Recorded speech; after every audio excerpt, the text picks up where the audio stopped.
I'm going to welcome you to what we think is our fourth year of the speaker series.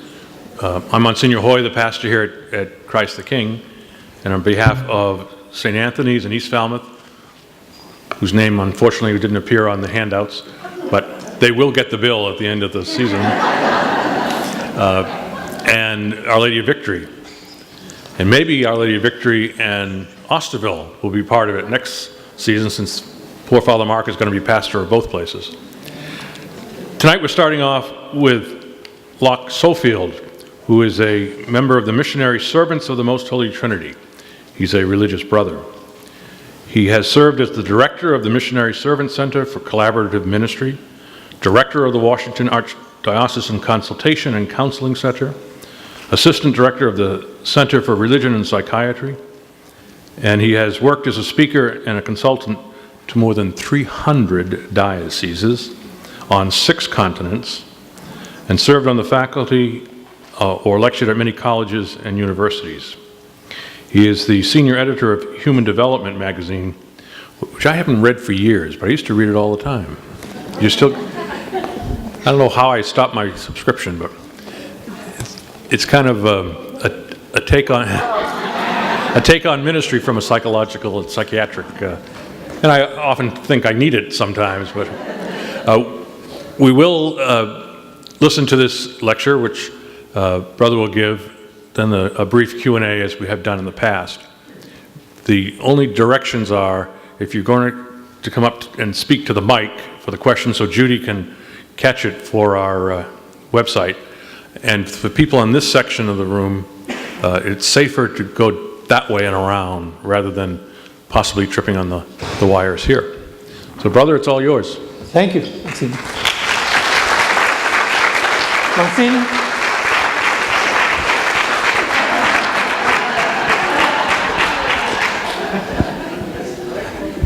Good evening. They asked me to come up here so that they're taping it and be simpler. I am absolutely amazed to see this many people on this sort of a night. It really says an awful lot about you. Just as we begin, though, I was working upstate New York. Oh, did you hear my New York accent, by the way?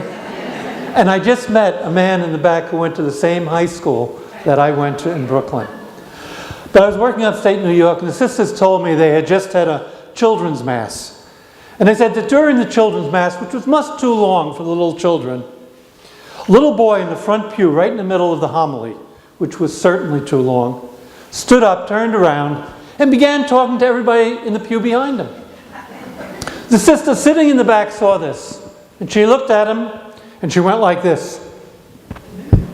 And he looked at her, and he went. And she looked at him, and she went. And he looked at her, and he went. And she got very frustrated. So she said to the little girl sitting next to her, "You go tell him to sit down and stop talking." So the little girl walked out, walked up the side aisle, walked past the front pew, walked into the sanctuary, and whispered into the ear of the priest.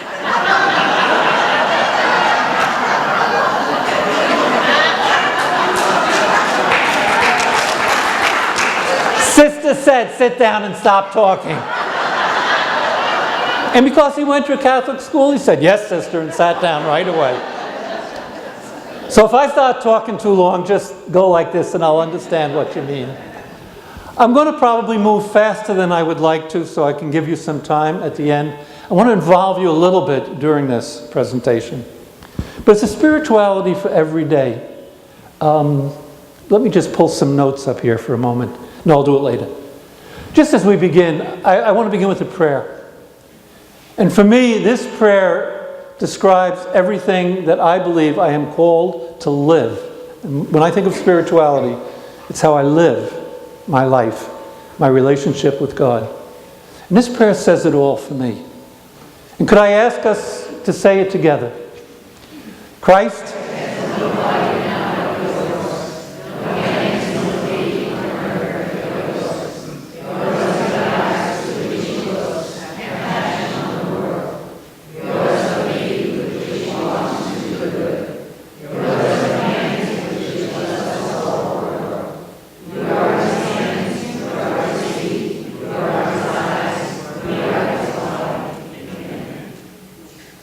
Could I ask you to take a moment and just reflect on that prayer?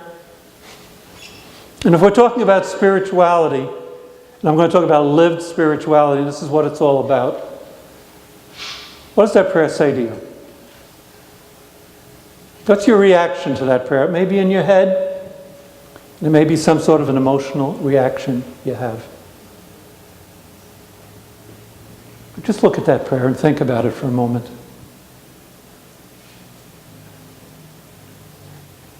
As I said, I'm going to move faster than I would like to. If you're comfortable doing this, could I invite you just for half a minute to turn to the person sitting next to you? I love when I do that and people go like this. And I can read your mind. You're saying, if I knew you were going to do that, I would have sat next to somebody else. For half a minute. Just to turn to somebody who's sitting there, if you feel comfortable, and share what that prayer says to you. If you're not comfortable doing that, talk about the weather. Half a minute. Go ahead.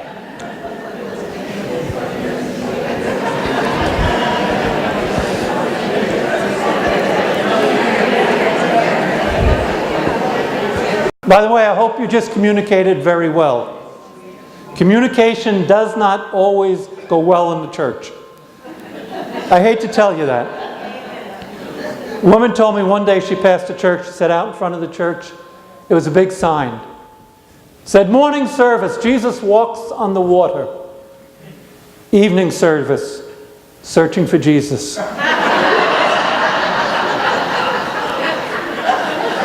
Searching for Jesus. I'll try to stay away from that mic. I think that's what's giving the feedback, okay? Okay, thank you. As we talk about spirituality, I want you to look at this quote. You know, sometimes we think that we're supposed to, when we're spiritual, we're always filled with that sense of hope and of joy. I'm told that God lives in me, and yet the reality of darkness and coldness and emptiness is so great that nothing touches my soul. I want God with all the power of my soul, and yet between us, there is this terrible separation. Heaven from every side is closed. You know who that quote is from? Mother Teresa. Yeah. You know, and yet here, blessed, we think of her as so holy, and yet this is what she experienced. So please be very gentle with yourself as you think about your own spirituality and your growth in spirituality. How do you think of spirituality? What's your definition of spirituality? This is mine. Spirituality is my relationship with God as it affects every aspect of my life. It affects how I deal with my spouse, with my children, with my world. Spirituality is not just something internal. I believe that spirituality must move us to action. That's when it's truly spirituality. My relationship with God as it affects every aspect of my life. When I work in parishes, I find that the people in parish tell me that they always have 3 hungers. That's my New York accent, hungers. There's a hunger for spirituality.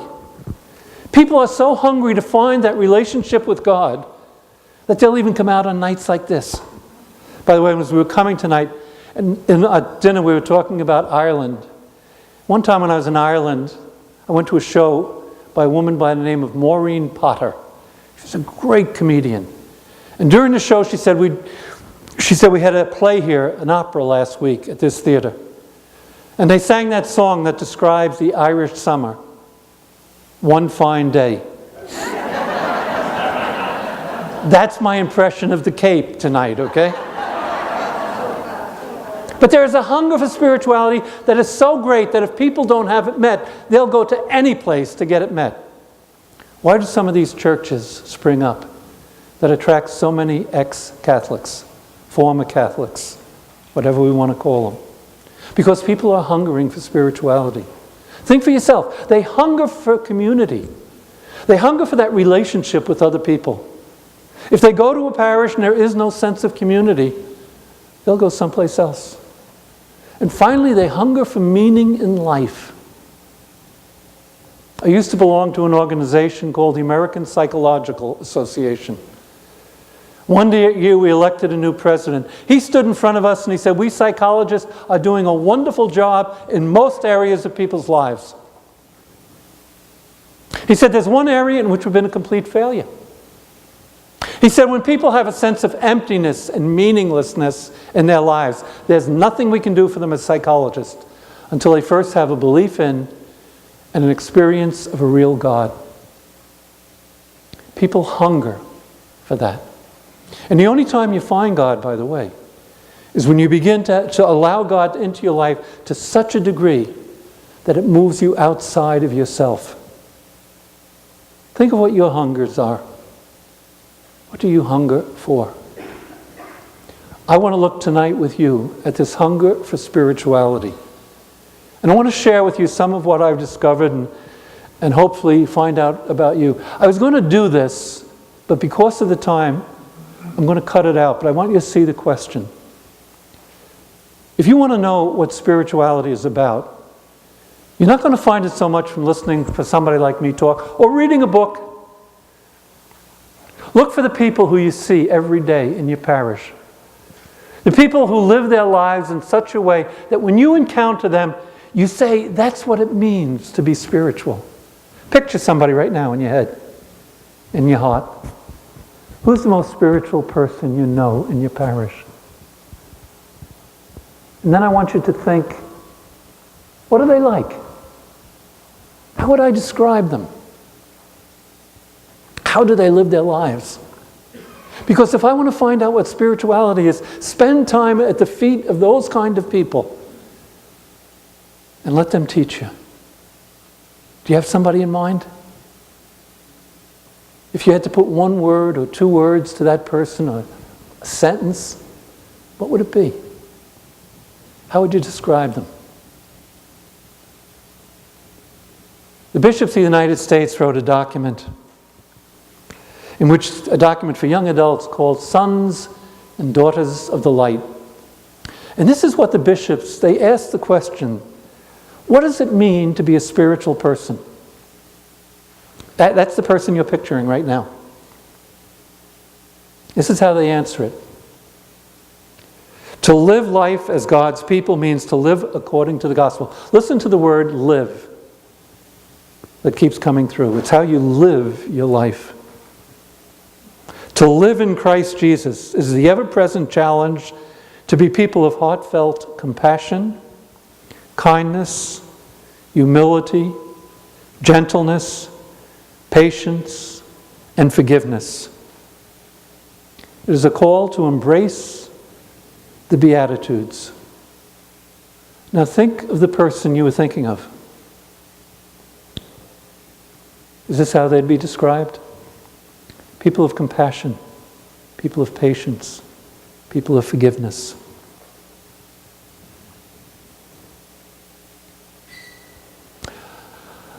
I'm going to identify quickly for you the way that I've learned about spirituality is by listening to people like you tell me about your spirituality.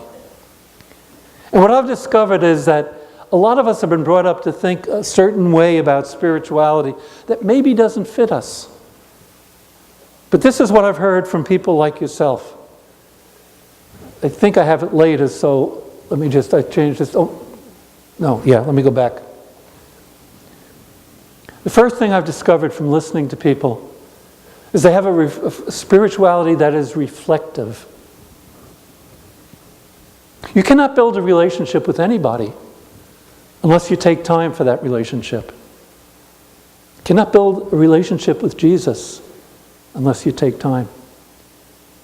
And in the midst of your busy lives, where do you find time to reflect?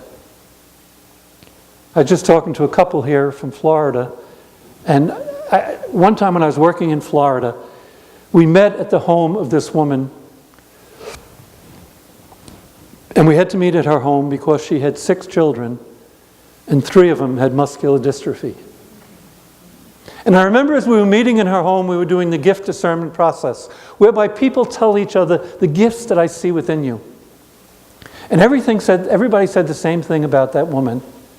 They said, she is the most spiritual person I've ever met. I watched her. When we would take a break to go to the cup of coffee or to the restroom, she would have to go take care of a 26-year-old son who could do nothing for himself. And I remember saying to her, tell me, I know you can't build a spirituality unless you take time to reflect. Where do you reflect? You're so busy. And I thought her answer was brilliant. She said, I've learned to steal moments in the course of the day. Where do you steal your moments? Where do you reflect? One of the questions I love to ask young mothers is, where do you pray? Guess what the most frequent response is? In the bathroom. The bathroom has become the new chapel. One woman even told me she had stained glass windows put into the bathroom. It's reflective, first of all. Second, it's shared. People who I've listened to are truly spiritual people. They share their faith with somebody else. With whom do you share your faith? Your journey? Your struggle to find God? You see, I was brought up, faith is something that's just you and God. I don't believe that anymore. I believe that my faith is a gift that was given to me by God to be shared. With whom do you share your faith? And if not, why not? The third thing I found from listening to people is they have a spirituality that fits them. It fits them for who they are. As male, as female, for whatever culture they're from, for whatever their situation in life is. I remember visiting a priest in the hospital one time. He was a man who was one of the great social justice ministers. And I remember as he was lying in the hospital, and the priest who I went in with him to visit said to him, Gino, he said, how are you doing? He said, I'm doing fine, but I don't have a spirituality to fit me for dying. What are you going through in life right now? And do you have a spirituality that fits you for who you are and for what you're going through? Do you have a spirituality that is affective, of the feelings? Of the feelings. My favorite spiritual book, it's out of print, is a book called Seasons That Laugh and Weep. And the author was a Jesuit priest, Walter Burkhardt. That book was so wonderful. It was all about integration. But Walter, when he was about 80 years of age, said, throughout my life, he said, my greatest sadness is none of my spiritual directors or none of my retreat directors talked about the role of emotions and passions. Do you bring all your emotions into your relationship with God? And you're able to do that. And do you have a spirituality for failure? See, I was brought up to think you're supposed to be perfect. You too? Perfection isn't so great. Have you heard the story? You look serious. Have you heard the story of the three men who were going to be guillotined? There was a Frenchman, a Russian, and a Cape Codian. And they brought the Frenchman up to the guillotine. They said, do you have any last words? He said, yes, I've lived a full life. I've enjoyed the beauty of nature. I'm ready to die. Put his head down on the guillotine. Blade drops. Foot above his head, it stops. People shout miracle, and they had to let him go. They brought up the Russian. They said, do you have any last words? He said, yes, I've been cold and I've been hungry. And if I live or die, what difference does it make? Put his head down. Blade drops. Foot above his head, it stops. People shout miracle, and they let him go. They brought up the guy from Cape Cod. They said, do you have any last words? He said, yeah, I watched the first two. And I think if you tighten the top two screws, it will work perfectly. We need a spirituality of failure. That God is as present in failure as God is in success. But if I only believe in the spirituality of perfection, then I miss God in most of my experiences of life. Think of the last failure you had. Last time you failed at anything. And ask yourself, what did I do? Did I run away from it? Or do I enter into it and embrace it? To discover the God being revealed through the failure.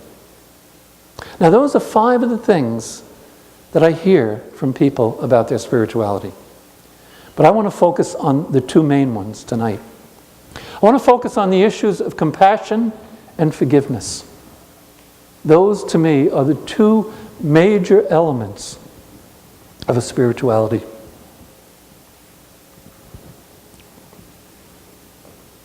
I've been talking a while. I have to be very careful. When I start talking, I get carried away, as you can see. One day I was thinking about a talk I was supposed to give. I was shaving. I cut my neck. And I walked into the community room where I live, and I said to one of my confreres, I was just thinking about a talk I was supposed to give while I was shaving, and I cut my neck.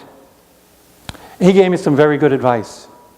He said, next time, think about your neck, cut your talk. And I will try to do that, okay?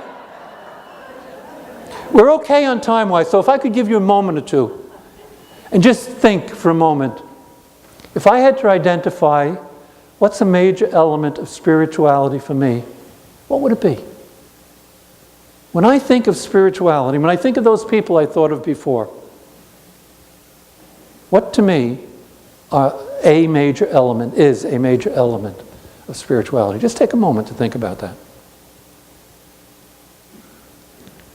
And again, I'm going to invite you to just, if you're comfortable, to share that with another person. If you're not, just sit there quietly or talk about anything, okay? But what would be the element you would pick and why?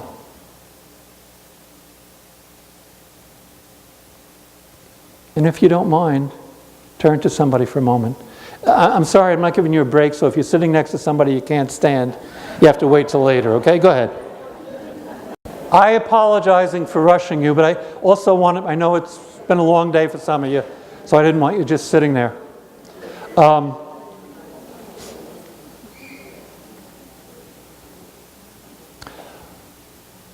How do you understand compassion? When I work in parishes, one of the questions, if I'm doing something around ministry, I always ask people, is when have you experienced ministry? When have you felt like somebody has ministered to you? And almost inevitably, it's when somebody else treated me with compassion. So I'm a Trinitarian, so I'm allowed to have 3 obsessions at any given time in my life. And so one of my obsessions is the concept of compassion. And so I went, and I began to look up all about compassion. First of all, for me, it's the essence of who Jesus was. If I want to be a spiritual person, then what I have to do is I have to keep studying Jesus and saying, how can I be more like Jesus? Jesus, it tells us in the scriptures, looked upon the crowds and had compassion on them. That summarizes the life of Jesus for me. He looked upon the crowds and he had compassion on them. Compassion is not an emotion. Compassion is an action. Let me just share with you what I mean by that. Because of my obsession with compassion, one time I went to the psychiatric dictionary to look up the difference between sympathy, empathy, and compassion. Sympathy is a feeling. It's nothing more. Somebody else hurts, I feel your pain. I am compassionate. Empathy is not only to feel the other person's pain, but to think, what must it be like to be going through that? That's empathy. To feel, and to think. One time when I was working in Africa, one of the priests said to me, would you like to meet my mother? And I said, I'd love to meet your mother. He told me his mother had 13 children and 11 of them had died. And I remember sitting with her on a bench, and neither of us could speak to each other because we didn't know each other's language. And I remember looking in her eyes, because if I want to know what somebody feels, I look in their eyes. And I remember looking in her eyes and seeing the pain and the sadness. And I was trying to be sympathetic. I remember trying to understand what it would be like to lose 11 children. I tried to be empathetic. That's sympathy and empathy. Compassion, by the way, was not in the psychiatric dictionary. I went to the regular dictionary. I looked up the word compassion. You know how it's defined in the regular dictionary? A spiritual response. Isn't that interesting? I not only feel your pain, I not only think about what it must be like for you, but I reach out, I touch you in some way. But I do it because of my spirituality. Compassion It's where spirituality and ministry come together. It's the place where they meet.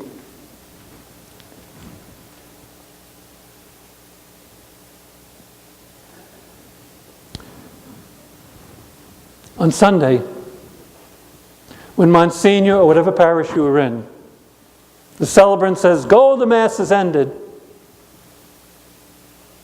Where did you go and what did you do? How has your life changed because you've been at the liturgy? One of the best theologians I ever knew was a man by the name of Regis Stuffy. And one day I was with him and somebody said to him, "Regis, how do you know if you've had a good liturgy?" He said, "There's only one criteria." He says, when the celebrant or the deacon says, "Go, the Mass is ended," where do you go and what do you do? That's the criteria. How has your life changed?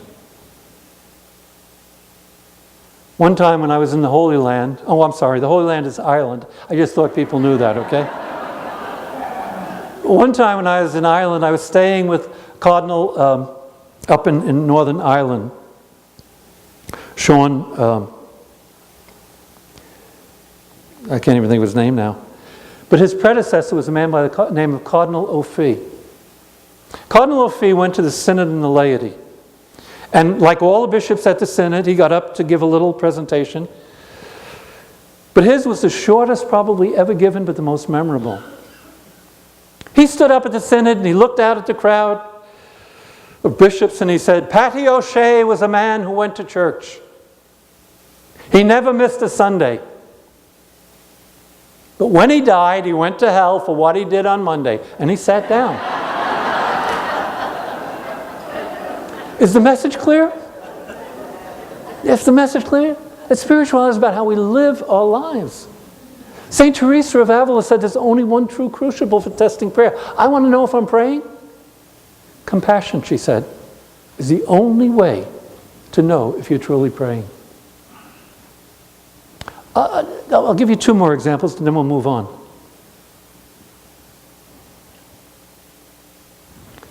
One time when I was working in India, the newspaper had an article. They had interviewed beggars who were among the lowest class. And one of the questions they asked the beggars, "Have you ever experienced any acts of human kindness?" One beggar said, "In all my years of begging, I've experienced only one act of human compassion." And he used the word compassion. He said, "I was ill sitting on my pottery, which is a small stool outside the town hall." He said, "My body was racked with a fever." He said, "I sat there shivering." He said, "A Sardar, a Sikh, walked past, saw me, took me by the hands, took me into a tea shop, bought me some buns and tea, and he sat there quietly while I ate and drank." He said, "Once he saw that I had feelings back, he said he got up, paid the bill, and walked away into the night." He said, "In all my years of begging, I've experienced only one act of human compassion." That challenged me, first of all, because as I heard that story or read it, that to me was the story of the Good Samaritan. It also challenged me. I said, I wonder how many people I've lived with, I've worked with, who when they come before God, judgment, and God says, "Have you ever experienced any acts of human kindness from that lock?" And I say, "I can't think of any."